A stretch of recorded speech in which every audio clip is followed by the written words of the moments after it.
white chocolate. Wow, Justin's is flaring. Justin is flaring like a motherfucker. Justin's white chocolate peanut butter cups. They're organic. Jesus. Well, again, we're leaning into next week's episode with the, what is this? I don't know. It's supposed to be good for you. Just because it's organic doesn't mean it's supposed to be good for you. According to everything I've been told. It's chocolate and peanut butter. If it's organic, it's good for you. Yeah. So, Justin's actually started in some guy's kitchen in Boulder, Colorado, and now it's one of the 5 fastest growing small food companies in the United States. So congratulations, Justin. Someday maybe we could do that too. Only, we live here, so we can't start anything in our kitchen. His first sales were done at a farmer's market the year he opened in 2000, or the year he started in 2004. And now he's jamming. And it got to be called Justin's because he was making nut butters and putting them in the refrigerator, and his roommates kept eating everything, so he would write his name on the jar. Nice. And that's how he became Justin's. Nice. Yeah. So I picked these up at Gourmet Garage. Ooh. That's our fancy. That's one of the fancy grocery stores in New York City, Lower East Side. Yeah. It has a new gym above it. Oh, mine. Yeah. Well, I guess Yeah. Go and gym upstairs and then come in. Go downstairs eat and all of the stuff and things organic downstairs. Yeah. Peanut butter cups downstairs. Okay. Man, the way we're running here, you've done 2, I've done 1. Pretty much the end of this round the end of this night is going to be my my stuff. Okay, so actually you've gotten 3, haven't you? We've gotten all of yours so far. Oh yeah, okay. Yeah. So this is the peanut butter cup right here. It's just a thin little peanut. I'm sure you guys are familiar with the Reese's guys. Yep. So.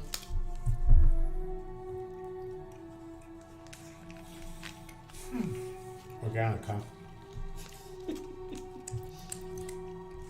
Are you done?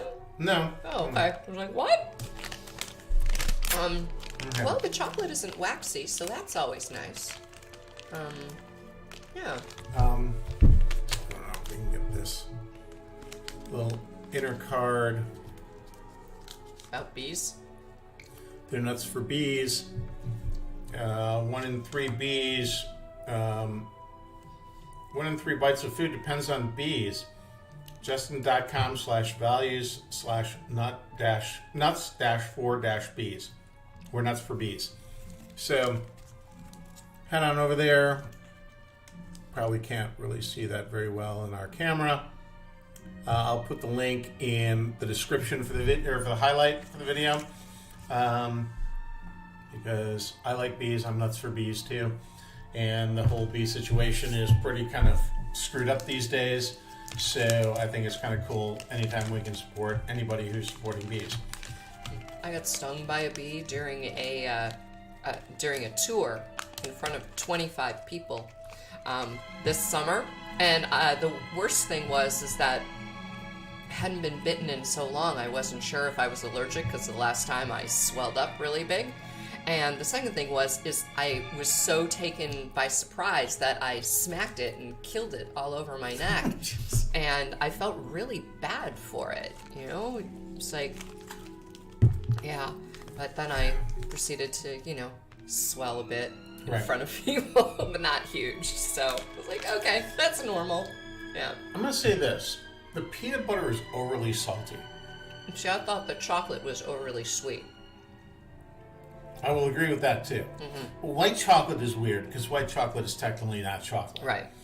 But for me, what's coming off of this is a really heavy salt note.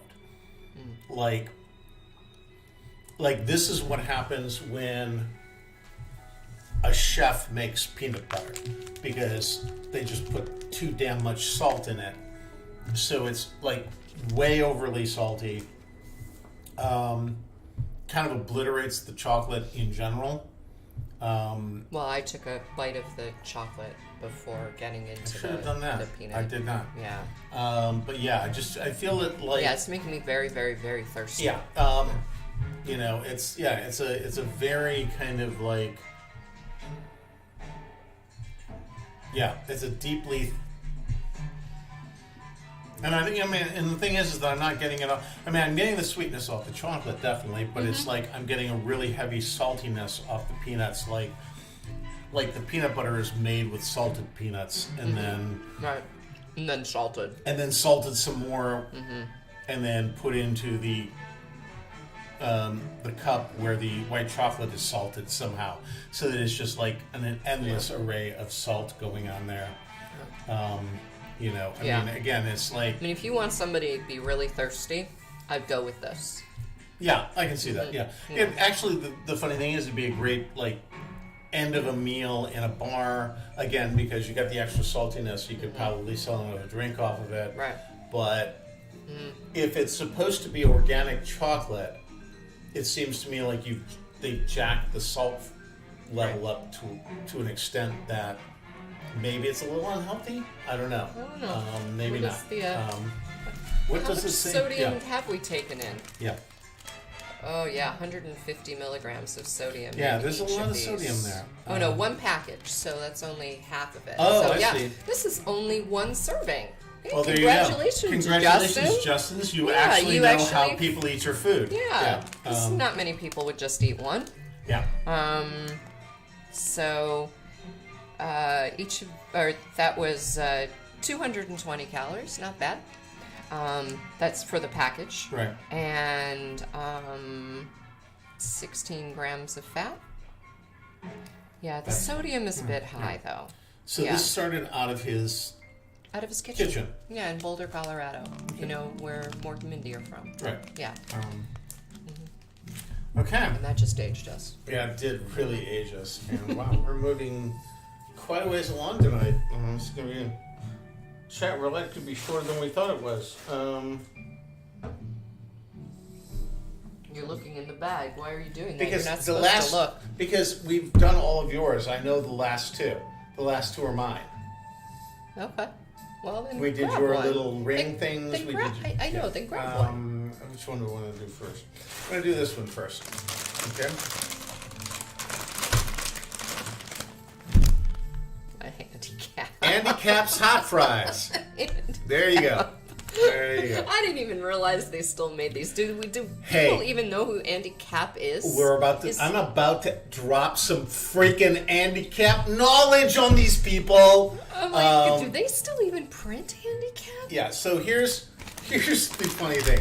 So I went, all of the stuff I bought, the Tostones, this, and the last one, all came from a local bodega here in Bushwick in Brooklyn. Because we have amazing freaking corner groceries with weird freaking snacks in them. A lot of them are your kind of generic, crappy 99-cent bags of party mix, etc. And then you get like Tostones, or you get Mofongo, which is the Tostone version, or the Latin version of a party mix. Or you walk in and realize that somehow they still make Andy Cap's hot fries, which I ate all the time in high school, and I'm freaking old. And I'm like, sure they're not even they're not even expired. And here's how I know they're not expired. Well, it says right there, best bought by. But more importantly, Andy Cap's hot fries, because History Girl last week showed me up on shit. So Andy Cap's hot fries were first manufactured in 1971. They're a corn and potato product. They were licensed, or the name is licensed from a comic strip character that started in 1957. He was a working class hero from Hartlepool in northeast England. It was a harbour town in northeast England, actually a fictional harbour town. And remarkably, the strip used to actually appear on the back of each package of Andy Caps. They don't anymore. No longer do they. The hot fries were the very first and remain the number one popular flavor of handicap fries, or however you want to look at this, handicap snacks in the country. Other flavors include, as you will see on the back of the package, cheddar and barbecue. The cheddar and barbecue fries and hot fries are the only 3 flavors that currently are manufactured. But there used to be hot chili cheesesteak, white cheddar steak fries, and salsa. And if you were lucky enough to be a school child somewhere in the United States, you can actually get zesty ranch handicap fries in your school cafeteria or school snack machine. They are only available in schools. They are not available in retail. Yeah. And that is the handicap history that I found thanks to Wikipedia. For me, this was my like kind of go-to snack in high school. This was the kind of thing that I went for. I love these. I mean, I literally, when I went into the bodega and saw this sitting on a shelf, I thought, these have got to be like outdated. They've got to be close out, whatever. As I remember them, they are spicy. See, this is already my youth is my youthful memory is being diminished because they were never that small. No. The original handicap hot fries were like the size of like 2 of those at least. Yeah. Like a decent kind of almost steak fry-ish, or like a They were probably about like half an inch by half an inch, and they were that long though. Yeah, they were about this long, but they were about it would be about like 2 put together. And just point number 2 is already welling up because these are nowhere near as spicy. Maybe we're just better with spice now that we're old. But these are these are as disappointing as I remember. I was not a fan of these ever, or handicap. Why not? Because there were always so many things that were so much better out there. Really? Fritos. That was pretty much my go-to. I love Fritos. But these are lighter than a Frito. So? These are lighter than a Frito, lighter than a Cheeto. I didn't really like the Cheeto. And what was your problem with the comment? It's a little sexist. It was a comic from 1971, yeah, okay. It ran until like the 80s. Like it was going to change. Yeah, no, I would agree that, I mean, especially considering the fact that during my research I discovered that handicap was also apparently a Northern England slang term for handicap. So that's even worse. And that a food company decided that, hell yeah, we're going to like... Oh, the 70s. We're going to go all in. I mean,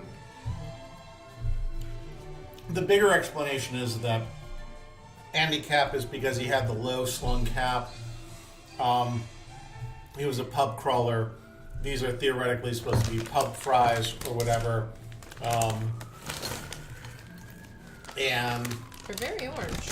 They're exceedingly orange. I mean, those are, I mean, they're basically corn and potato. They're puffed corn and potato Cheetos with less of a Cheeto edge and less of a flavor edge, in my opinion, because I really don't think. I mean, I hate to say this. I was hoping, for what I remember, maybe it's childhood memory diminishing. But no, they were bigger back then. I mean, I don't know about the spiciness. They were definitely bigger. They were definitely hotter. this is sadness. And again, bought because I didn't even realize they were still making them. And I'm really kind of sad. You're gonna keep eating them, but I can't stop eating them, but I'm sad nonetheless. So we end the night. All right. Well, we still have one left. I was going to say, we're going to end the night with, we need to find something to combine. Throw those, yeah, might want another bowl. Okay. We don't have another bowl. So. No, that's what I'm saying. So the last one tonight also comes from the same bodega that I got the Tostones and the handicap chips. There was one bag of these. One single bag. Yeah, bring it out. This is the Ruffles mozzarella and marinara chips. Now, yeah. Now I have to say, this was of everything tonight. Strangely, I guess theoretically, maybe the hot fries were the bigger challenge for Cherie than these. But to me, this was my most fascinating thing tonight, because I had never seen this in a store in the neighborhood before. Wasn't it one of those like contest things? No, because see, it was Lay's that did the contest thing. Oh, is it Ruffles or aren't Ruffles Ruffles part of the is Lay? part of Frito-Lay, but, okay. but Ruffles did not do the Make Your Flavor challenge. Only Lay's potato chips did the Make Your Flavor challenge. So I see these, one freaking bag in the bodega. I figure we're about to do snack roulette, gotta grab this, etc. Buy it, bring it home, do like any decent web dude is gonna do, and go to Wikipedia and determine that this in fact is a Canadian flavor of Ruffles. I mean, like regular? Like all the time? Like introduced in Canada in 2017. Hey. They can always have mozzarella and marinara Ruffles. However, as of 2018, it was a limited edition flavor in the States. So, this is a limited edition flavor here. By the way, Ruffles Have ridges. I was going to say, the tagline was Ruffles have ridges. Ruffles was created by History Girl, Bernhard Stahmer in 1958. Okay. But Frito-Lay acquired the Ruffle brand in 1961 and has been making Ruffles ever since. According to Wiki, this is a Canadian flavor and appears as a limited run in the States. I'm assuming this may be a fairly old bag. Not really sure. That's just a whisper. Okay. Yeah, it appears that it may be a fairly old bag, as the first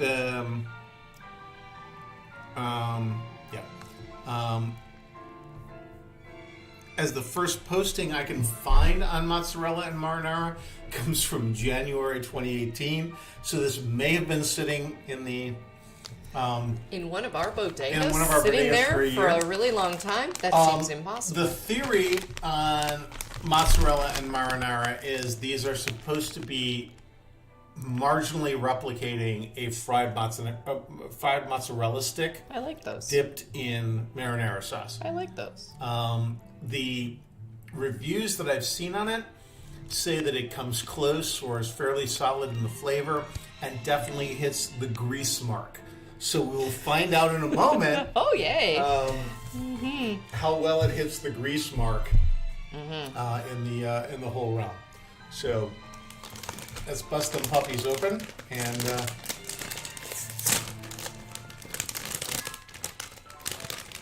see what we have here.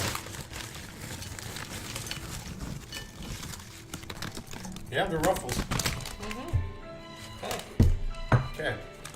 So pretty much actually kind of look like a barbecue flavor Ruffles.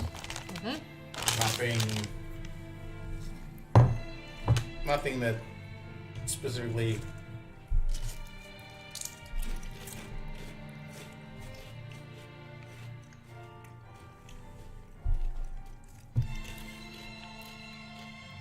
Actually, remarkably, Karen, it's not that greasy. It's also very barbecuey. It also has nothing to do with a fried mozzarella stick. I don't get this. Over and over again, I want these to succeed. I got a marginal bit of basil. A little bit. No, I'm getting the more I eat them, Is this something where it's going to build? Mm-hmm. Yeah? This is one of those cumulative things. Cumulative. Cumulative. Okay. Or whatever. Yeah, this is one where you're going to have to eat 2 or 3 before you're going to get... I'm getting the mozzarella stick now. Not really, but I'm getting more of the basil, garlic. I'm getting more of the marinara.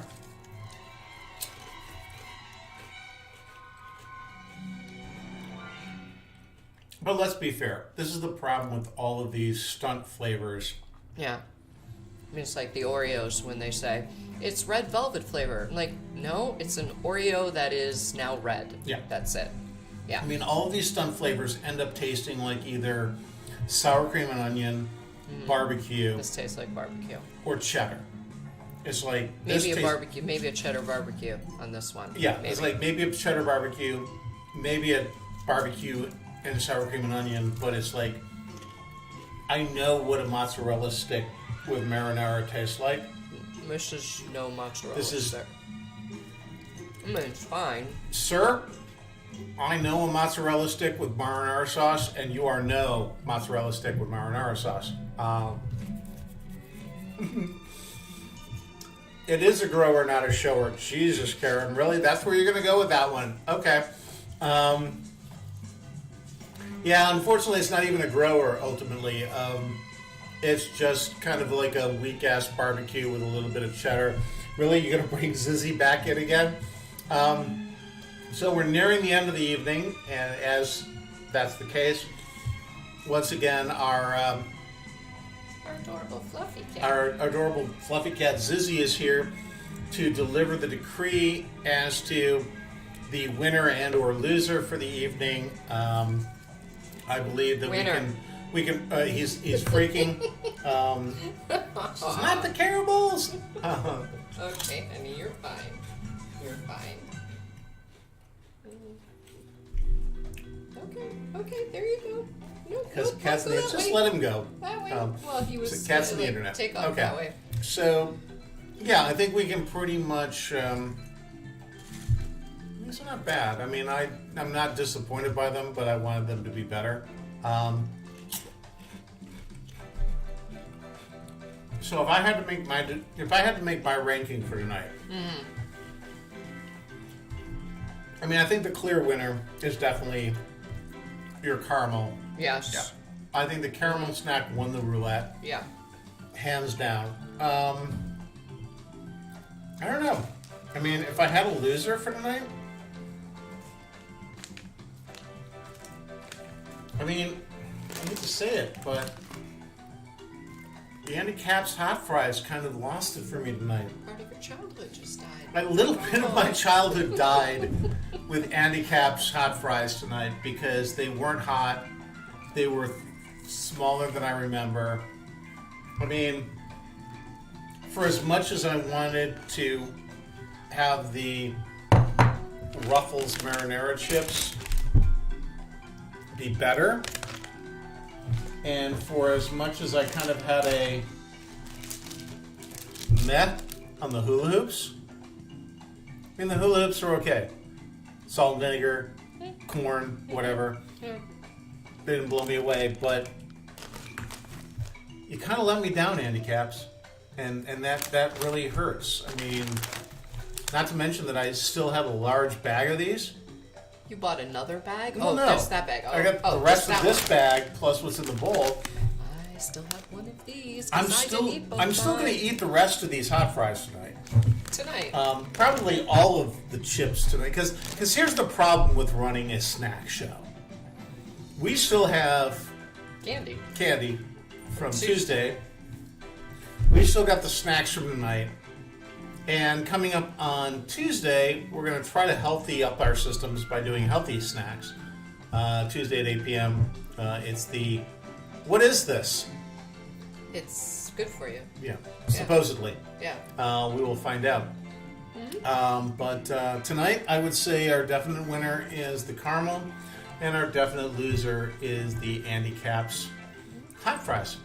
And that's sad to me because I used to love them deeply. I honestly think out of all of this stuff, the only two that I would go and try again and get are the caramels and the tostones. That's it. The rest of them, it is what it is. Whatever. I mean, if you have the chance and and you can find Tostones chips in your, there's a couple of different manufacturers. If you can find it in your neighborhood grocery or bodega, try them out. They're, I think, a lot better than banana chips. Yeah, I liked them more than banana chips. Banana chips are always a little sweet for me. Yeah.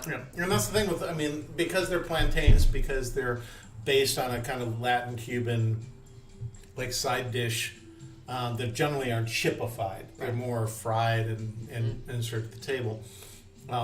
You get a more savory thing, less sugar, etc. Right. So with that, that kind of ends our first snack roulette. We'll see you see you Tuesday. So, and snack roulettes are on Friday. Tuesdays are our theme shows. And we have the schedule up for a few of the theme shows? Yeah. We've got the schedule through November up currently down below. Also, if you like this, please follow us, turn on notifications. If you want to see some live cooking, also check out Bushwick Grill Club. That's my live cooking channel. I'm going to be doing some stuff with barbecue cooking with the cookbook that I just released. And we'll be back next Tuesday for theoretically healthy snacks and determine whether or not they are tasty or not. In the meantime, thank you. Thanks, guys. Hope to see you on Tuesday.